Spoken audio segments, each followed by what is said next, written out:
95, 94, 91, 90.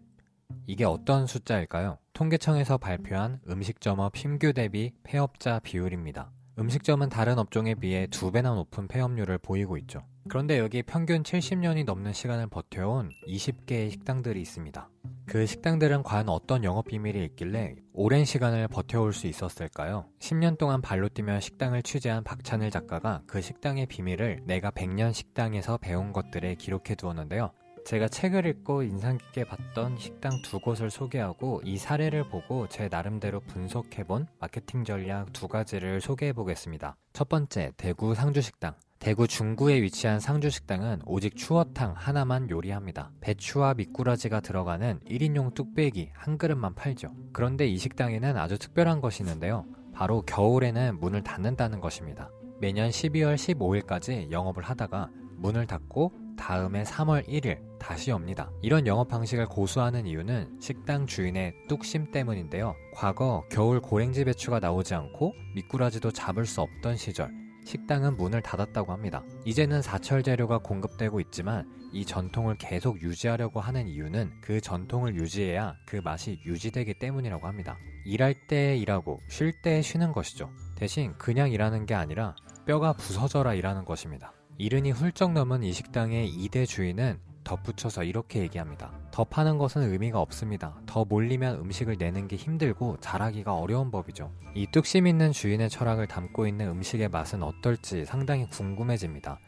그런데 세상에 1년 중에 2달하고 보름이나 문을 닫는 식당이 어디 있겠습니까? 그래서 이 식당은 손님들에게 끊임없이 회자가 될 수밖에 없을 겁니다. 아마 이런 식으로 말이죠.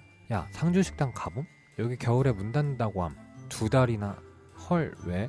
여기가 64년 됐는데 예전에 겨울에 미꾸라지가 안 잡혀서 문을 닫았대. 근데 그 전통을 유지해서 그 맛을 유지하기 위해서래. 와, 사장님 철학 장난 아니시네. 어떤 맛일지 진짜 궁금하다. 3월에 문 열면 가보실? 오케이. 이렇게 식당 자체에 사람들이 입소문 내지 않고는 못 베길 이야기가 있는 것이죠. 마케팅 전문가 조나버거는 사람들은 자기만 알고 있는 비밀스러운 이야기를 누군가에게 하고 싶은 욕구가 있다고 합니다. 앞서가는 사람, 똑똑한 사람, 많은 정보를 알고 있는 사람 등으로 타인에게 좋은 인상을 남기고 싶기 때문이죠. 요즘 초대권이 있어야만 입장이 가능한 음성 SNS, 클럽하우스가 자꾸 사람들 사이에서 회자되는 것처럼 말이죠. 이런 현상을 소셜 화폐의 법칙이라고 부르는데요. 이용하는 고객이 곧 제품을 동네방네 소문내게 하는 마케터가 되게 하는 것이죠. 물론 이 식당 주인이 이런 치밀한 마케팅 전략을 가지고 식당을 연 것은 아니겠지만 결국 사람들은 주인의 뚝심 있는 경영 철학에서 느껴지는 진정성을 좋아하고 그 진정성이 소문을 만드는 트리거가 된 게 아닐까요? 두 번째, 부산 마라톤집.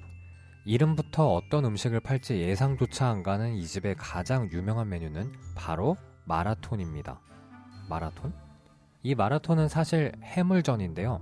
해물전이 마라톤으로 불리게 된 유래가 아주 재밌습니다. 60년 전 이 식당은 해물전을 먹으려는 애주가들 사이에서 소문이 나면서 아주 인기 있는 식당이 되었는데요. 당시 좌석이 20석밖에 없어서 항상 줄을 서서 기다렸다고 합니다. 그러던 중 어떤 손님이 당시 빠름을 상징했던 마라토너 손기정 선생님을 생각하며 빨리 먹고 일어서자는 의미로 마라톤 합시다 라고 외쳤고 먹고 있던 손님들도 기다리고 있는 다음 손님을 위해서 우리도 빨리 마라톤 하자 라고 얘기하게 되었다고 합니다. 그렇게 마라톤이라는 단어는 입에 붙어서 해물전을 자연스럽게 마라톤이라고 부르게 됐고 상호도 마라톤집으로 부르게 됐다고 합니다. 또 다른 메뉴로는 야채볶음인 재건이 있는데요. 새마을운동 당시 가성비 좋은 것 앞에 재건이라는 이름을 붙였는데요. 해물 야채볶음 또한 저렴한 가격에 재료까지 알차게 담겨 있어서 손님들이 재건이라고 부르기 시작했다고 하네요. 전형적인 고객 중심 영업을 50년 전부터 시작한 셈이죠.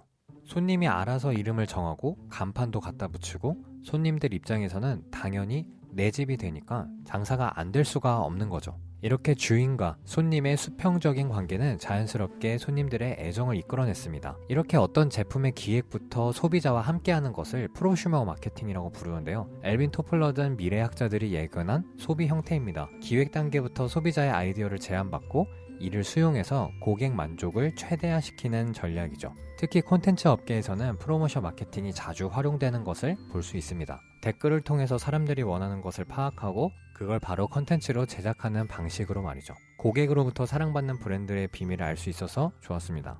클레버리도 꼭 그런 브랜드가 되고 싶네요. 이 책에는 시간이 증명한 20개의 식당들의 각기 다른 영업 철학이 담겨져 있는데요. 영상에서 모두 담지 못했던 다른 식당의 이야기들을 상단 고정에 댓글로 남겨놨으니 참고해주시면 좋을 것 같습니다. 마지막으로 브랜드 전문가 노희영 대표가 이 책을 읽고 느꼈던 추천사를 소개하며 마무리를 해볼게요. 이 책은 어떤 마케팅 기술과 비교할 수 없는 더없이 좋은 마케팅 교과서였다.